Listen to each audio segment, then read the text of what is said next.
Welkom terug by GROOT Ontbyt. Nou kyk, as jy nou nog nie gehoor het nie, mens, waar was jy? Die Suid-Afrikaanse kortfilm, The Last Ranger, is benoem vir 'n Oscar-toekenning. Ja, en dit is voorwaar 'n heerlike filmpie. Ek het die voorreg gehad om dit so 'n stukkie daarvan te sien en dit is nogal buitengewoon mooi. Nou, ons is selfs vanmôre met die regisseur Indien en die vervaardiger Adam Thal. Ons praat 'n bietjie oor die fliek, ons praat oor waar die storie vandaan kom, want dit is al vir my omtrent een van die lekkerste goed. Good morning, guys. Hello, good morning. Thanks for having us. It's a pleasure having you. How are you doing, Adam? I'm going to start with you, Cindy. Let's talk about the story first. Before we get to the movie, let's talk about the story. Where does the story come from? So both my brother and I grew up in the East. Well, we went to school in the Eastern Cape, and my brother went to school with a guy called Dr. William Folds, and he is a vet. And many years after they left school, David was with him at the site of an actual poaching in the Eastern Cape. And my brother was absolutely devastated. And he said to Dr. Folds, well, what can I do? Because my brother lives in LA. And Dr. Folds said, well, go back to Hollywood and do what you do best. So my brother went back and wrote a film. And here we are. Wow, that's incredible. Adam, you're the executive producer. Why did you want to get involved with a film like this? What is the message? What do you hope to achieve by making a film like this? Thanks so much. So it's quite multi-layered to answer the question. But rhino conservation is one of the biggest things that we need to get the message out to South Africans and to the world. And what better way than to do it in a beautiful film, telling stories in our own backyard. And so when David approached Cindy to get the film going, it was a very easy solution to jump on board as quick as possible. Cindy, we're talking about a story in our own backyard now. Adam said, Adam said, refer to that. It's a story that all of us know. Not all of us can relate to the experience of it, but all of us are aware of the fact. All of us know that there's a rhino per day at least being poached in South Africa. When you approach a story like this on set, how does that linger in your mind? How does that motivate you? How does that form part of what you're doing every day? You know what the most extraordinary thing for us was? This story is it originates from a true story. So in 2012, 3 rhinos were poached. Dr. Folds was actually the vet that saved the one, Tundi. So Tundi, in the video camera of the little girl, you actually see the real rhino. That footage in her camera is the real Tundi. And at the end of the film, the rhino without the horn with the little baby is Tundi. So to actually be on location with the survivor herself and to physically touch and be around those other rhinos, I must tell you, it was the most overwhelming experience of my whole life because we had to dart 2 different rhinos for the shoot. And when they were darted for other reasons, because they had to do medical procedures on them, once they dart them, they go down for 20 minutes. So we had about 12 minutes to shoot each rhino out before they had to wake them up. And it was so emotional and so overwhelming to have your hands on a real rhino and to have that experience that, we wasted quite a bit of time all just crying and trying to hold ourselves together and do our job. But it really changes a lot of things when you're that close to an animal like that size, when it's lying down on the ground. And I will never forget it. And it's so weird because you say so many people know what's going on. When I was in America recently and we did a screening for the Academy, none of them knew. Wow. None of them over there knew what was happening in South Africa. And that is why this film is so important. And that is why the stage we're on right now is so important. I think it's really important that you're saying that, Adam. You also mentioned, it's creating awareness, and Cindy, you too, that people don't necessarily know. And at the end of the film, you give stats about the reality of rhino poaching. And it does feel to me like when it first started and became a big thing, rhino poaching was in the news almost every day. And we were constantly kind of bombarded with these numbers. And people were like, oh, we need to make a difference. And then, as life goes on, and it's the same with wars generally, as a war goes on, people tend to forget. It's kind of like out of sight, out of mind. We don't remember that much. And watching this film again and once again just kind of hit me like, wait a minute, it's not gotten better. This is still our reality, and we really need to do something if we want to see the next generations actually know what a rhino is and being able to physically see one. And so we're so thankful for films like this, and the fact that the two of you decided, and the whole team obviously decided, okay, this is what you wanted to do. But Adam, what are some of the other themes that we address in this film? Well, the biggest thing is we shot the film in the Eastern Cape. So it was very important to Cindy and the team to shoot the film in isiXhosa. As an official South African language, and getting the language out to the world as well, and not just the language, it's about the culture, it's about the people. It's one of the oldest tribes in our country. So that was another thing that was very important as storytellers to do as true to fact as possible. And it's interesting you're referring to storytellers. Cindy, telling a story and telling it originally and authentically through people's home language. There's a magic in that, eh?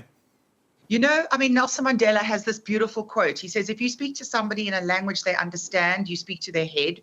But if you speak to them in their own language, you speak to their heart. And for me, we never made this film to win an Oscar. I mean, we are also overwhelmed and grateful that we are actually right there at the top 5 at the, to be nominated. But we made this film for South Africa, for the rhino conservation efforts.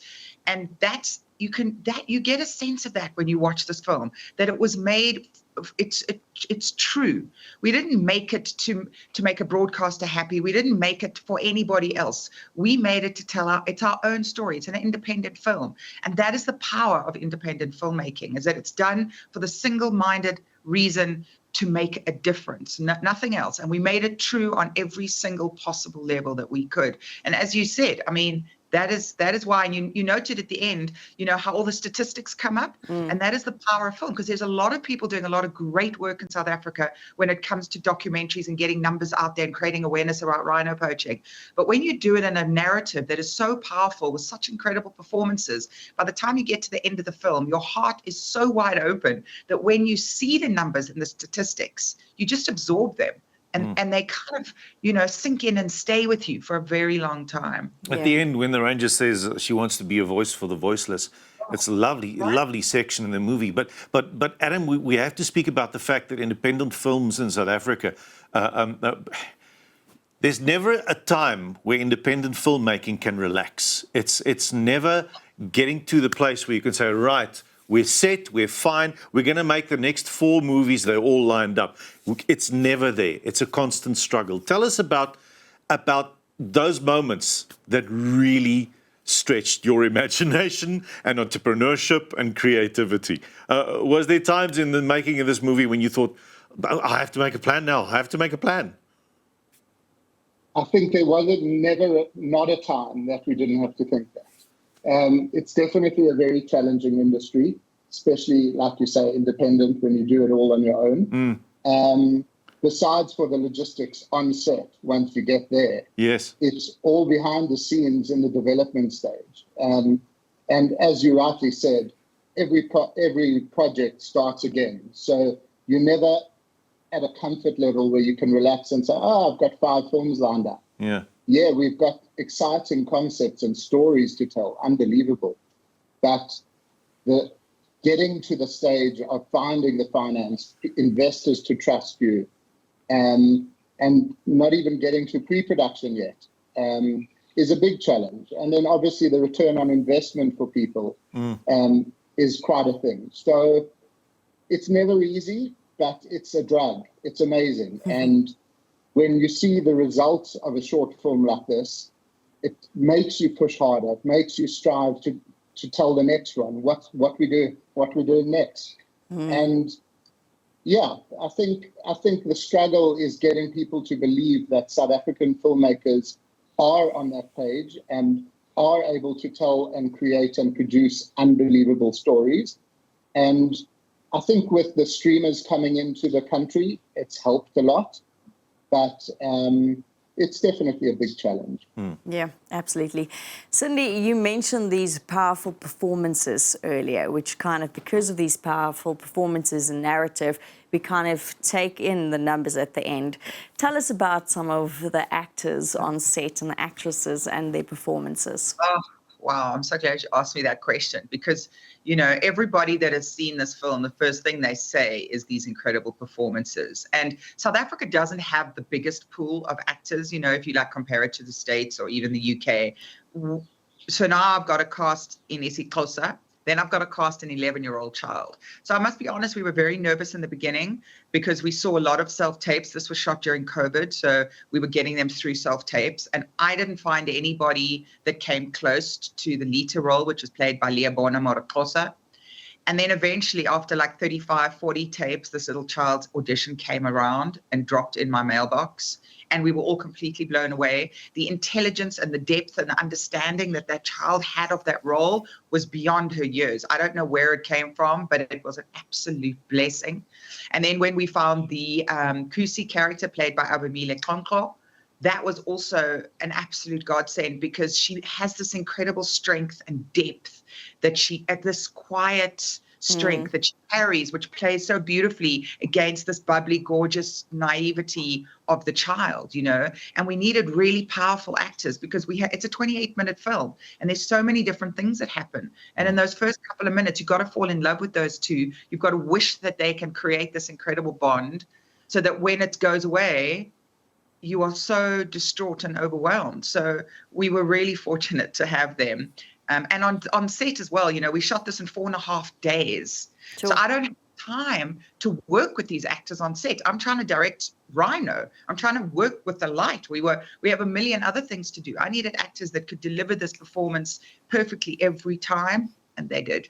So they were absolutely extraordinary. They were marvelous to see in the movie. I mean, you're talking about overwhelming. I can just think that getting an Oscar nomination must be such a wonderful experience. Well, obviously, such a wonderful experience. Just quickly, who's going to the award ceremony? Have you decided?